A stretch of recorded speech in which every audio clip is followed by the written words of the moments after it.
Hey everybody, welcome to Inside the Movement. Today, I have with me Dr. Debora Brown. Debora, thanks for joining us. You're welcome. So your official title here is Executive Assistant To the lead pastor. to the lead pastor, but it's kind of even beyond Much broader. much broader than even that, because you also serve side by side with Pastor Brendan right now as Yes. he's transitioning to that role, and now I get to work side by side with you in my new role as the executive, and so we've gotten to work really closely over the last few weeks and months, and I've just gotten to see your heart.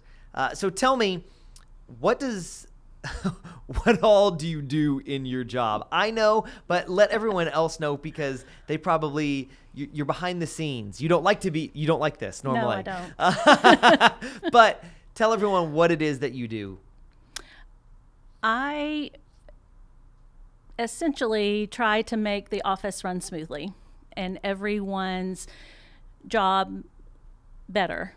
And because I have a systems mind, I can see big picture and detail, and I try to keep the big picture in focus when everyone else is focused on their small part, and bring it back to, yes, but your small part impacts this bigger part that you might not be thinking about, and trying to keep that together and know how all of those parts work together. Yeah. And then just day to day, I do almost all the editing of anything that comes out of the office, and work closely with Pastor with all of his communication. Take care of basically all the missions things that come into the office. Missions. Everything when a missions. missionary, says, hey, can you support me, or gives an update on what they're doing, all those things, that all funnels through me. And, I keep up with all of them, know what our correspondence Nobody at our is. church knows what's happening with our missionaries as much as you do. Right. Because you're that direct line of communication with them. And Pastor recently started Kingdom Builders newsletter, so creating that once a month so that people know what the prayer requests are for our missionaries around the world and locally. You send out the weekly emails as well. Send out the weekly emails, so the weekly update for the Godly campus and the Christchurch, the Fort Worth campus, are both created. That all flows through you. All flows through me. Pastor Darius and Pastor Arlen write the introduction, but then the rest of the creation and putting it together. It's a lot of detail, organization, and the daily Bible plan. I said fresh bread, the old school's term. I still call it that. The daily Bible plan, you're editing. Yes. Pastor writes it, but then you go through and you edit and make sure everything is formatted and keywords, and all of that takes time. It takes time. It goes on the website, and so there are some things on the website that I edit and keep that up. And when events are passed, make sure they're taken down and archived, and try to keep in mind to check that periodically. So a lot of detail oriented things and correspondence that just take a lot of time. Yeah. And you look at, here's the list of things I do, and sometimes it doesn't seem like much, but all those things take a lot of time. Here's the thing that I love about you, Debora, is you care about the details, and a lot of people, it's easy to be like, it's detail work, it doesn't matter, but people are in those details. People are, and there are people that recognize it, and we want to look educated. We want to appear that we know what we're doing, and you need someone behind the scenes making sure that detail happens, so that what we do that the public sees is excellence. Yeah. Because again, that's one of our values. Yes. And one of the things that I can tell you, before I was a pastor, I was a filmmaker. And what's the difference between, me holding my iPhone and a multi-million-dollar movie? Both of us are getting a camera shot. Well, the difference in excellence of me just holding my phone and them spending days for a single shot is the details. Yes. Is they're getting the lighting and the costuming and all the cords and everything's hidden, and all of that is done, and excellence is in details. So if we want to be a church that values excellence, and we do, because that's one of our values, then we have to care about the details of all of these things, because excellence isn't typos. Right. Excellence isn't links that don't work, or isn't, hey, we're going to send out weekly emails and then those don't come weekly. Right. And then just editing and trying to keep up with Planning Center. When a mail out goes out to 1,000 people, that mailing list has to be perfect. Yeah, and Planning Center, it's our database. For those that don't know, it's our database that literally has everybody in the entire church lives in there. So if we're sending a simple, mailer to the church, hey, here's your year-end giving, or something that's, we're mailing out to them, or here's an update from Pastor Darius, all of that has to be referenced, cross-checked, make sure that everything's formatted correctly, and that takes days. Yes, to it does. To do all of that. Even the small details. And I love this. Whenever you go in and you see that a name is formatted incorrectly, because right now, let's say someone registered for an event. Let's say that we just had Easter. So let's say they just registered to serve at Easter, and it was a new person, let's say a first-time guest, but they wanted to serve at Easter, and they typed in their name, and they typed it lowercase, J lowercase and white lowercase W. Whenever you see those, you go in and you correct those, because that's not how it's formatted. Because then if it's in lists or if it's going out in different places, we want that consistency. Because if I'm going to email you and I say, Dear Jeremy, and it's an automatic input from the database, then it's lowercase Jeremy in your letter or email. It looks bad. It looks bad. And again, it's detailed, but excellence is found in the details, and God is a God of excellence. Yes. Tell me this, has this attention to detail and organization, has this something you've always had, like as a little girl, were you the one that was everything, the toys were lined up in the perfect room, or is this something that God's developed through the years?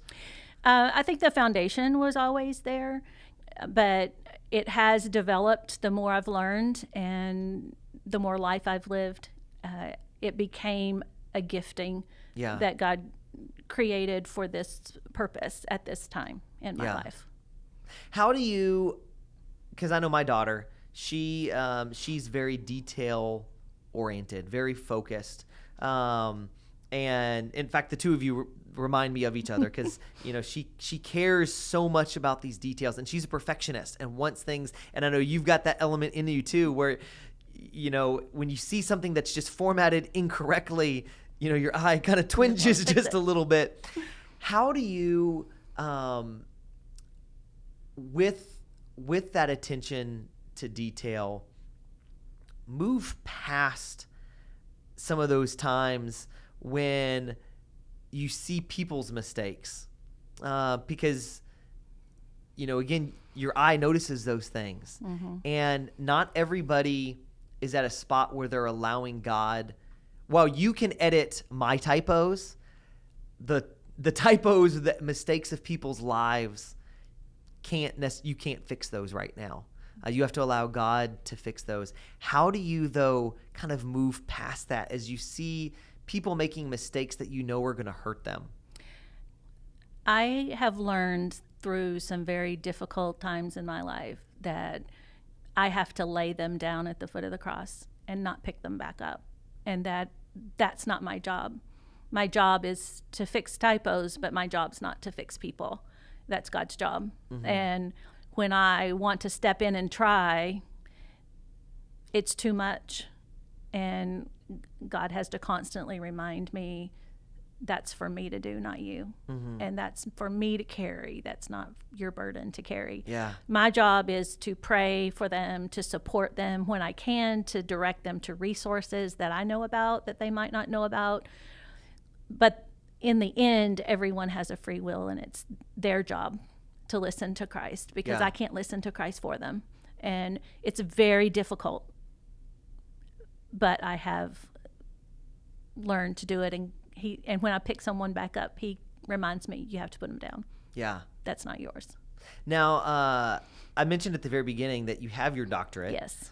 What's your doctorate in, for those that don't know, and how even the training that you had for your doctorate, how is God using that now? I spent a lifetime in education, and so my So I have 3 advanced degrees, a master's, specialist, and doctorate, and they're all in educational leadership.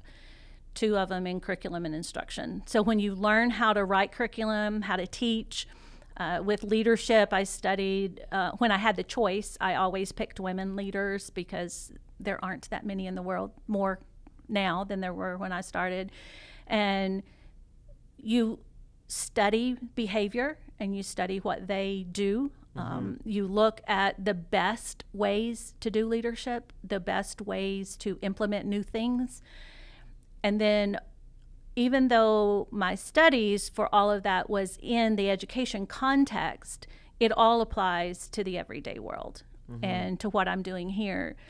And so managing a classroom of 30 children and having plans for them every minute of the day and getting through it and following up with them and their parents, you have to think ahead. And so part of my role here has been, because I was in the process and already part of my life, thinking ahead all the time and planning for the next thing while you're doing the current thing, all applies to the church too. And it was really kind of funny when Pastor hired me, the first thing he wanted me to do is help him do research for his sermons. Well, after a week, I said, it's not possible unless you plan ahead. I said, you can't tell me on Monday what you're going to preach about on Sunday and expect me to get any information to you. And so from that, we started planning further out topics, we don't plan the sermon, the individual sermon, but we know where we're headed. Yes. And because I then knew where we were headed, then in my reading and research, I could help and make that.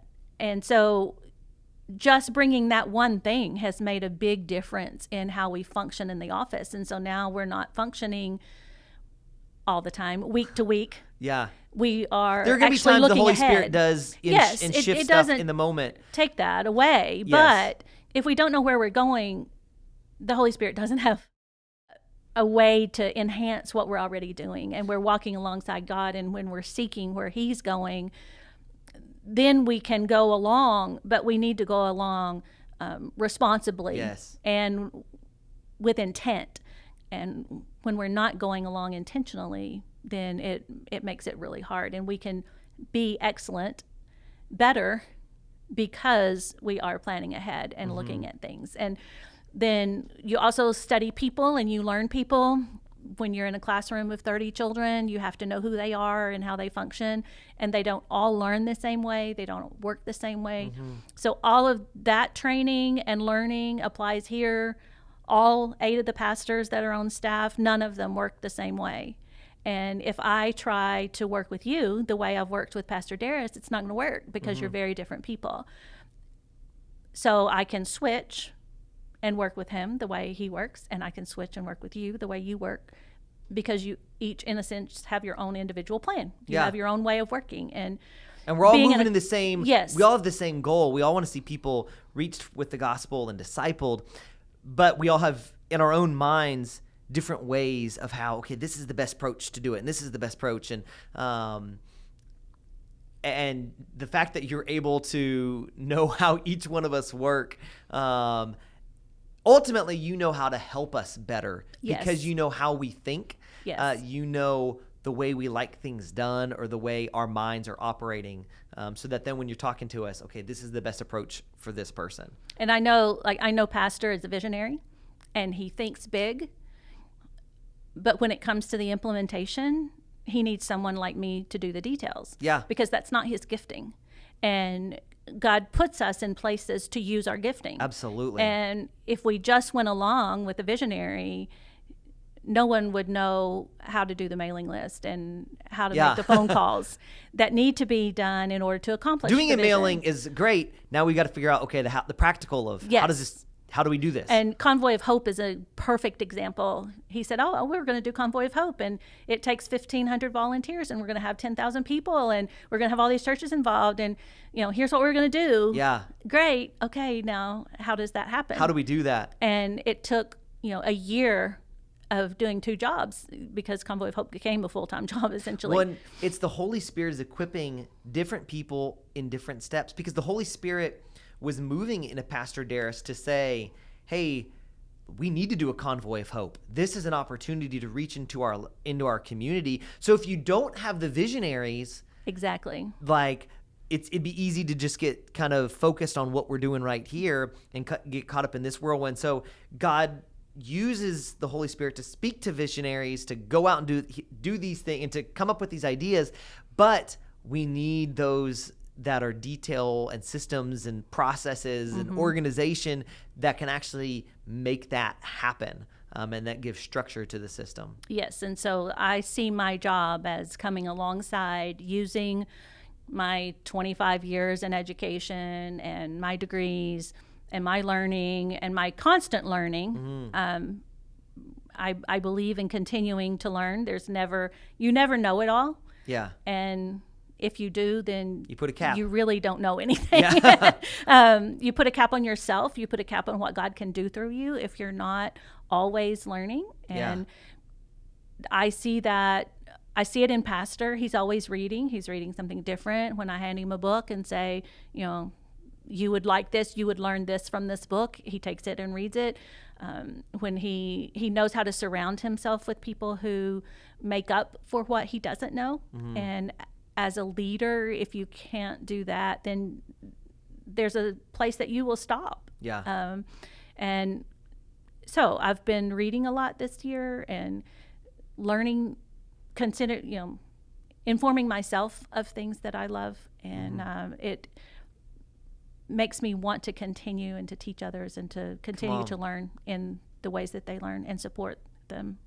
Well, our church is better because you are here. Debora, thank you so much for caring about the details and making all of us sound and look and present better. Again, excellence matters to God.